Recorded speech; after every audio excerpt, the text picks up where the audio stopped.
मेरे प्रिय छात्रों एवं छात्राओं, आशा करता हूं कि तुम सभी स्वस्थ एवं प्रसन्न होगे।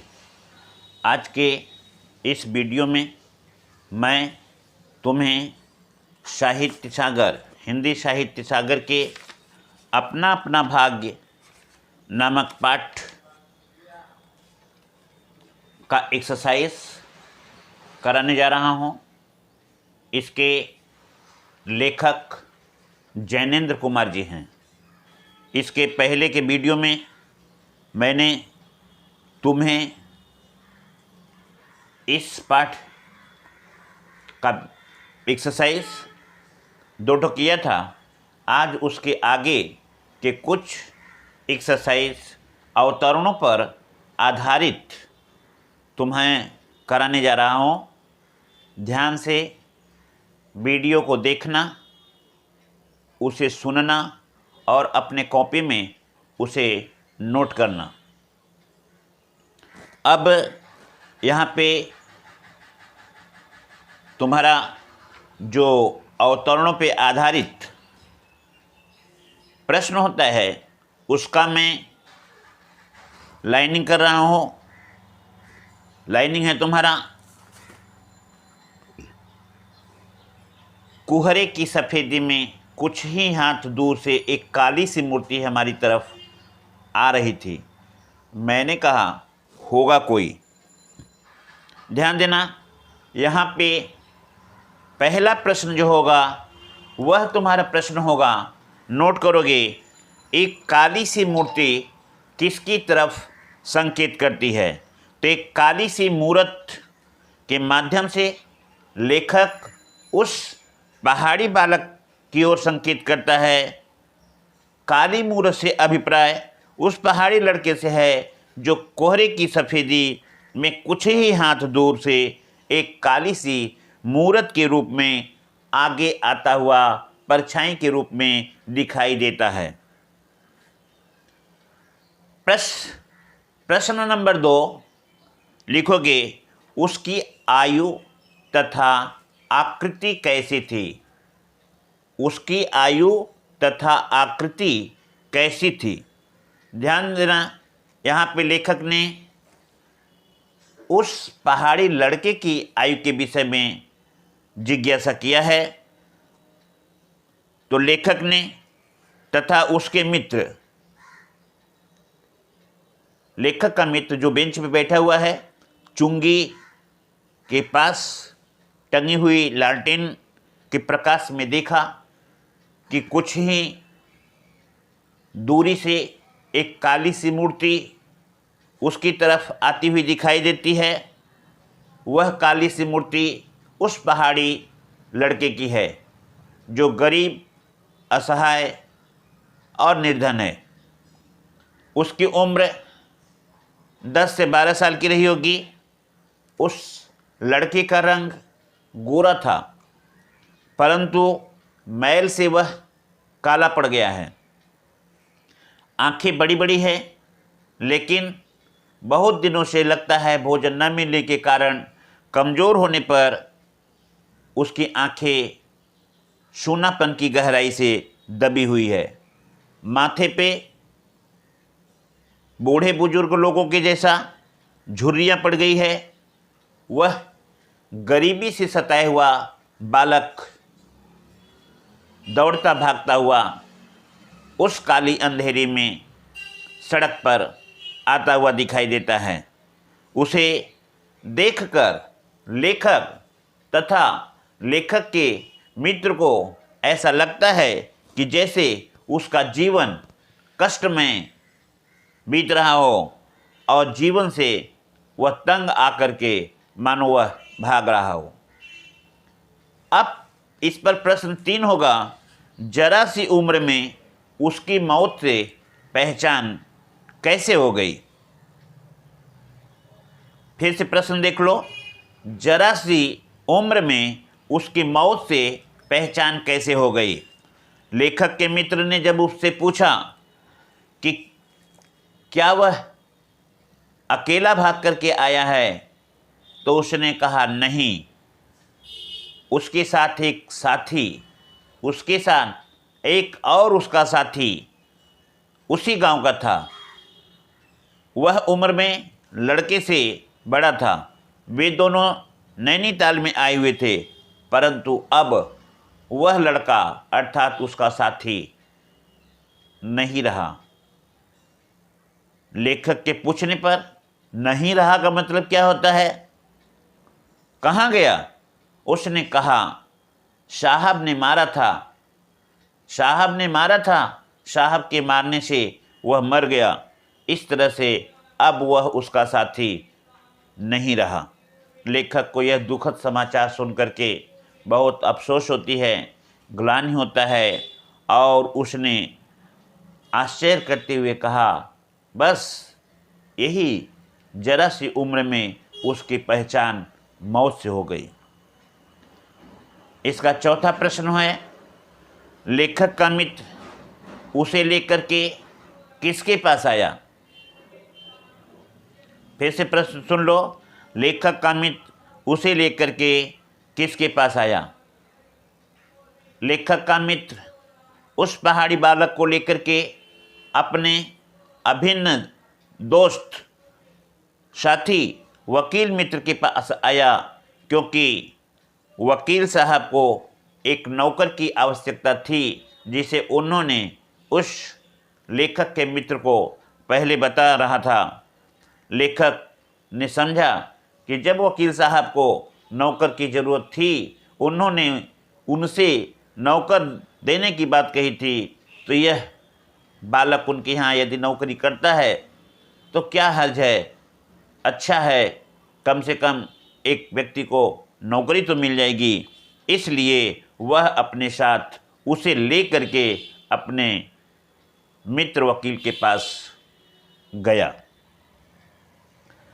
अब यहाँ पे ध्यान देना, अवतरणों पे आधारित जो यह प्रश्न था, ये इसके संबंध में चारों प्रश्न पूरे हुए। अब इसके बाद का जो प्रश्न है अवतरणों पे आधारित, मैं तुम्हें आगे बताने जा रहा हूँ। आदमियों की दुनिया में, ध्यान देना, आदमियों की दुनिया में बस यही उपहार उसके पास छोड़ा था। आदमियों की दुनिया में बस यही उपहार उसके लिए छोड़ा था।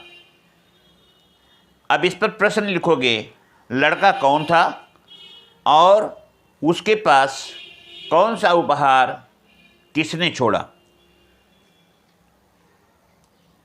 प्रश्न इसमें काफ़ी हो गया। इसमें 1 2 3 प्रश्न हो गए, सटीक 3 नंबर के 3 प्रश्न हो गए।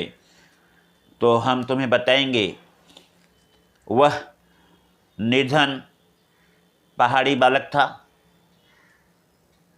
गांव से भाग करके आया था, क्योंकि गांव में उसके माता पिता भाई बहन रहते थे, नौकरी कोई नहीं था, आमदनी कुछ नहीं थी, खाने के लिए 2 वक्त की रोटी नहीं थी, कई दिनों तक लोग भूखे रहते थे, माता पिता उसके रोते थे, बच्चों के भूख उनसे बर्दाश्त नहीं होता था। बच्चे ने जब यह देखा तो उससे सहा नहीं गया। वह बालक जो आज इस कहानी का मुख्य नायक है, जिसके विषय में मैं बता रहा हूँ, वह बालक भागते हुए आज नैनीताल के पहाड़ियों में, नैनीताल के वादियों में घूम रहा है, किसी तरह से अपने परिश्रम करके 2 वक्त की रोटी जुटाने के लिए, कि यदि कुछ पैसे मिल जाते हैं तो अपने माता पिता को भी भेज दे। तो यहाँ पे लड़का वही है, गांव से आया हुआ, भागा हुआ निर्धन बालक। ध्यान देना, उसके प्रश्न उसके पास है कि उसके पास कौन सा उपहार था। 10 वर्ष की अवस्था में, 10 वर्ष की अवस्था में वह निष्ठुर काल से अपना घर बार छोड़ करके चला आता है, लेकिन प्रकृति ने उसे अपना ग्रास बना लिया, अर्थात उसकी मृत्यु हो जाती है। जिसके शरीर पे काला चिथड़ों की मैली कुचैली कमीज थी। प्रकृति ने उसके लिए हल्की सी बर्फ़ की चादर एक बिछा दी। ऐसा लग रहा था कि जैसे मानो दुनिया की बेहयाई से छिपा करके प्रकृति ने उसे अपना यह उपहार प्रदान किया हो। प्रश्न नंबर 2 है, वह क्यों मर गया? उसके पास क्या थे, या प्रकृति ने उसके लिए क्या प्रबंध किया? ध्यान देना। प्रश्न नंबर 2 देख लो फिर से। वह क्यों मर गया? प्रकृति ने उसके लिए क्या प्रबंध किया? वह लड़का निर्धन तो था ही, गांव से भाग करके आया हुआ बच्चा, शहर में भी रह करके कुछ नौकरी नहीं कर पाया। भूख और ठंड के प्रकोप से 10 वर्ष की आयु में उसकी जीवन यात्रा समाप्त हो जाती है। प्रकृति ने उस गरीब लड़के के शव को हल्की सी सफ़ेद बर्फ़ की चद्दर से ढक दिया। लेखक ने बताया मानो प्रकृति ने बर्फ़ का आवरण उसके नंगे शव को ढकने के लिए, दुनिया की बेहयाई को छिपाने के लिए उसे वरदान के रूप में उस पर एक चद्दर सा बिछा दिया था। तीसरा प्रश्न है, यदि दोनों मित्र वकील साहब को उस लड़के के विषय में बता देते कि वे उसे जानते हैं तो कहानी का अंत क्या होता? ध्यान देना, बहुत सटीक प्रश्न का उत्तर भी है, लेकिन तुम्हें जो लिखना है लिखोगे। यदि लेखक और उसके मित्र वकील साहब को यह बता देते कि यह लड़का पहाड़ी है, हम इसे जानते हैं, पहचानते हैं, यह भी समझते हैं कि यह व्यक्ति, यह लड़का अपनी नौकरी बड़े ही परिश्रम से, कर्तव्य का पालन करते हुए ईमानदारी से करेगा, इसकी जिम्मेदारी हम सभी लेते हैं, तो शायद वकील साहब उस लड़के को अपने यहाँ नौकरी पर रख लेते, जिससे उसे भूख मिटाने के लिए 2 वक्त की रोटी मिल जाती और रहने के लिए घर मिल जाता। इसलिए इस तरह से वह न भूख से पीड़ित होता और न ठंड से मरता। यहाँ पे कहानी का जो अंत होता वह कहानी का अंत सुखद होता, लेकिन लेखक के पूछने पर लेखक के मित्र के द्वारा जब बालक को उस वकील साहब के पास ले जाया गया और वकील साहब ने जब उन दोनों से पूछा कि क्या आप सभी इस बच्चे के विषय में जानते हैं, तो उन्होंने जानने से इनकार कर दिया। उन्होंने कहा पहाड़ी है, धोखा नहीं करेगा, लेकिन पूर्ण रूप से यह नहीं साबित कर सके कि मैं इस बच्चे के विषय में पूर्ण रूप से जानता हूँ। इस तरह से ऐसा न कहने पर बच्चे का जो अंत हुआ वह उसके विपरीत हुआ। इस कहानी को लेखक ने किस उद्देश्य से लिखा है? चौथा प्रश्न एक ठो देख लो इसका, ध्यान देना। इस कहानी को लेखक ने किस उद्देश्य से लिखा है? यदि लेखक और उसके मित्र पहाड़ी लड़के के विषय में यह बता देते कि उस बालक को जानता है, तो जैसे कि मैंने बताया कहानी का अंत दूसरा होता, लेकिन ऐसा नहीं हुआ। फिर इसी को उद्देश्य मान करके जैनेन्द्र जी ने कहा कि अपना अपना भाग है। कहानी के माध्यम से लेखक यह कहना चाहता है कि उसके विषम परिस्थितियां कहने का तात्पर्य व्यक्ति की विषम परिस्थितियां उसे कमज़ोर बना देती है। इस बात की पुष्टि है कि मानव परिस्थितियों का दास होता है, परिस्थितियां मानव का दास नहीं होती है। ध्यान देना, बहुत इम्पॉर्टेंट है कि मनुष्य परिस्थितियों का दास होता है, परिस्थितियां उसे क्या से क्या बना देती है। वह व्यक्ति परिस्थितियों का दास होते हुए सांसारिक सुख, सांसारिक दुख या सुख को पाता है। कोई भी मनुष्य भाग्य को, लिखे हुए को नहीं मिटा सकता, क्योंकि व्यक्ति का भाग्य जो होता है वह अपना होता है, उसे अपने भाग्य को ही भोगना पड़ता है। और इस तरह से लेखक ने इस कहानी का उद्देश्य निश्चित किया है, व्यक्ति को अपने अपने भाग्य पर जीना और अपने अपने भाग्य पर मरना पड़ता है। कोई भी मनुष्य भाग में लिखे हुए को मिटा नहीं सकता है और न ही आपत्तियों को बांट सकता है। किसी ने कहा था कि भाग्य में लिखा हुआ किसी के बस का नहीं है, वह भाग्य में जो लिख दिया गया है वही उसको भोग सकता है, वही उसके सुख दुख का साथी है और उसको कोई न तो मिटा सकता है न उसके दुख को बांट सकता है। इस तरह से एक और क्वेश्चन है, इस कहानी के शीर्षक के औचित्य पर अपने विचार व्यक्त करिए। अपना अपना भाग्य जो कहानी है इस पर अपना विचार व्यक्त करना है। तो ध्यान देना, इस कहानी के माध्यम से लेखक ने अत्यंत मर्मस्पर्शी ढंग से समाज की क्रूरता, समाज की स्वार्थपरता का परिचय दिया है। कथा का शीर्षक इसकी मौलिकता को स्पष्ट करता है। यद्यपि बालक की दीन दशा समाज के ठेकेदारों द्वारा शोषण से उत्पन्न नहीं हुई है, उस पर प्रकृति का क्रूर प्रभाव है, कठोर प्रभाव है, फिर भी समाज उसकी दरिद्रता के निवारण के लिए उपाय अवश्य कर सकता है। किंतु समाज में समृद्ध व्यक्ति उसके प्रति उदासीन हैं और अंत में उन्होंने उसको उसकी दीनता के लिए ही, ध्यान देना, समाज उसे उसकी दीनता के लिए उसके भाग्य को उत्तरदायित्व बताता है। इसलिए कि कुछ भी व्यक्ति के ऊपर पड़ता है, चाहे वह सुख हो चाहे दुख हो, यहाँ पे कठोर दुख की बात बताई गई है कि बालक उस विषम परिस्थितियों में ठंड से, भूख से पीड़ित है और वह बर्फ के बीच मर जाता है। प्रकृति की बेहयाई को छिपाने के लिए प्रकृति